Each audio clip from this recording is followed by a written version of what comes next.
Alright boys, welcome back to the channel. Today we're going to be going over the latest changes to the dev server. This is almost certainly the last update and pretty much everything that we are going to be getting when it goes live, probably next Tuesday or next Thursday. So to start, the majority of the modern jets in War Thunder have now received an upgrade to their radar technically. You may be able to see if you look down to the TWS, it now says TWS+. The top tiers of the United States Navy is also getting a new battleship in the form of the USS Colorado. I believe this was laid down in around 1922 or something like that, so it is basically a post-World War I battleship.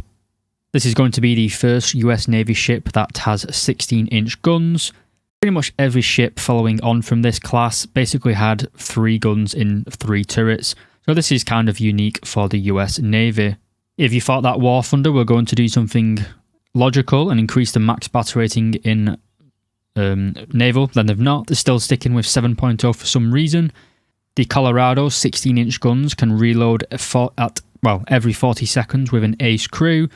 Now, to my knowledge, these guns may have the highest penetrating shells in the game with 756mm. If it's not the highest pen, it's one of the highest. And these shells are generally very good.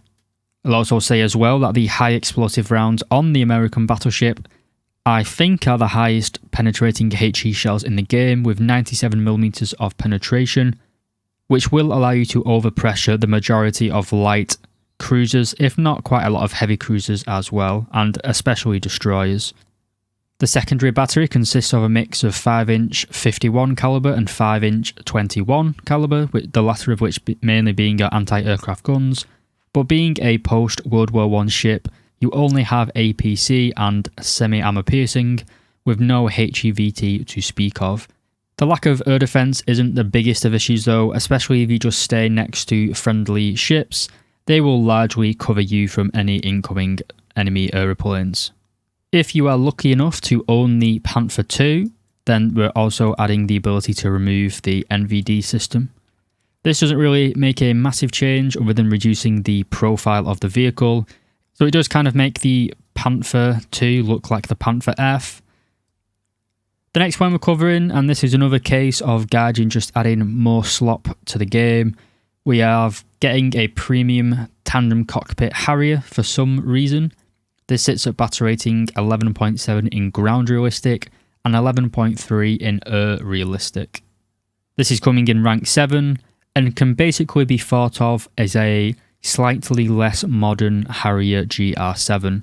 The Harrier GR7 gets access to AIM-9Ms, I'm pretty sure, whereas the T10 only has access to the AIM-9L.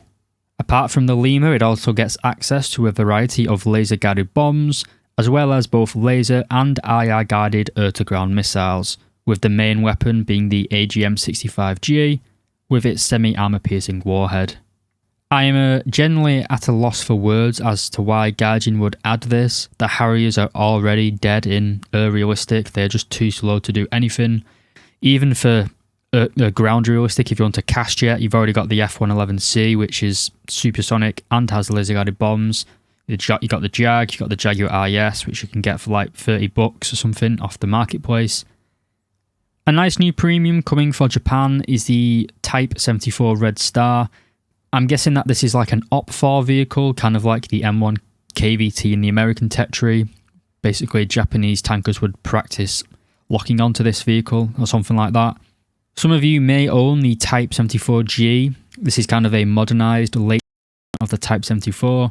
This tank has Sabo rounds, well, it has DM33 equivalent, as well as a first-gen thermal imager, and that's at battle rating at 9.3.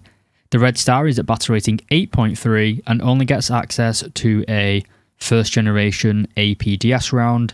This means it has very good penetration against flat armour, but against angled armour, it's not really the best, the round will tend to shatter. But at battle rating 8.3, it does look like a nice little grinder.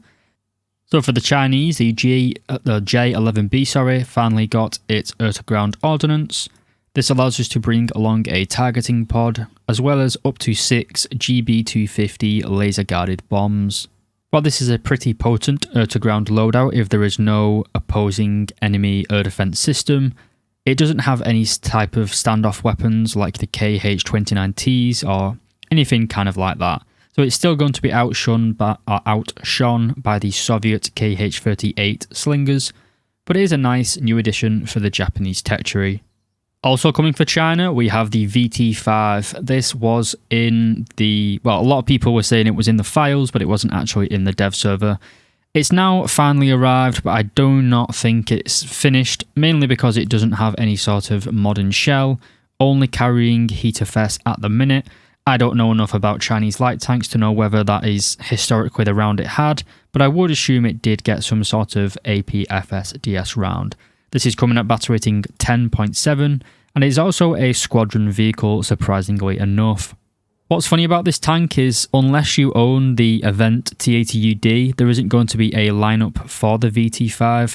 You will have to up tier it to 11.0, and to be fair, 11.0 is very good for the Chinese, especially if you have the premium Al-Khalid as well as the MBT 2000. The VT5 itself is a light tank, basically having the outward appearance of a main battle tank, but lacking any sort of composite armour at the minute. And I don't think it got it in real life as well, as heavy plates of high hardness steel and composite block, mainly ceramics. It's very, very heavy, and it's not exactly what you want for a light tank. This vehicle does have an autoloader with a constant reload time of 5 seconds. This is kind of a break from the old Soviet AZ and MZ autoloader systems, also known as basket and the carousel, as the ammo is now mainly carried in the turret bustle. Kind of more like a French Leclerc style autoloader. The tank weighs 33 tons with a engine power of 884, which should give it a very good level of mobility. With a high level of mobility and a 5-second reload, if it does get a Sable gun or a Sable round, this should be a very potent little light tank at 10.7. And it's a similar situation for the Tornado IDS MLU RET.8. It's finally got its air-to-ground ordnance in the game, and it's basically the exact same as the previous Tornado, except it now gains the ability to carry the GPS-guided bombs as well as the GBU-39s. It's pretty limited, I will say. Again, like the Chinese J11B, you have no sort of standoff weapons really, at least that you can kind of guide yourself.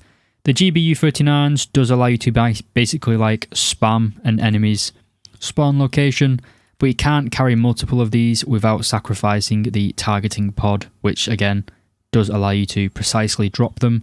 You can't carry the GBU-39s on like the wing pylons, which kind of does limit the usefulness of this plane, to be honest with you. There's not really much point. If I back out of this, you can see the most optimal air-to-ground loadout. It's 3 GBU-16s, which are laser guided, and then 4 GBU-39s. In a top-tier match with you got Panther and Tor M1s on all sorts of very good air defense systems, you're not really going to be able to get many kills, to be honest.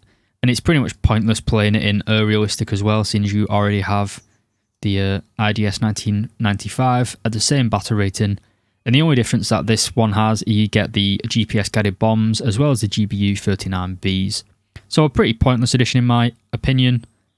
And that pretty much covers it, lads. Another thing I mentioned, that the F-18s for some reason are using the F-15Es picture at the minute. That'll obviously be fixed before the thing goes live. But that's everything that I've found so far in the dev server. If I've missed something, please let me know down below in the comments. As always, I'll start producing more content when the patch drops. I've still got a absolutely fucked up mouth or gum from the dentist. I did have to go back for an emergency appointment, and they did something. They basically just cut the gum open to make it bleed, because he said that'll promote healing. It kind of was a bit messed up, having just basically like stabbing my gum to make it bleed with like a little knife. So I'm pretty much been on pain. I've been on painkillers, paracetamol and ibuprofen for about 2 weeks. So my liver is probably absolutely more fucked than a cheap prostitute. But anyway, thank you very much for watching, lads. I'll see you when the patch goes live.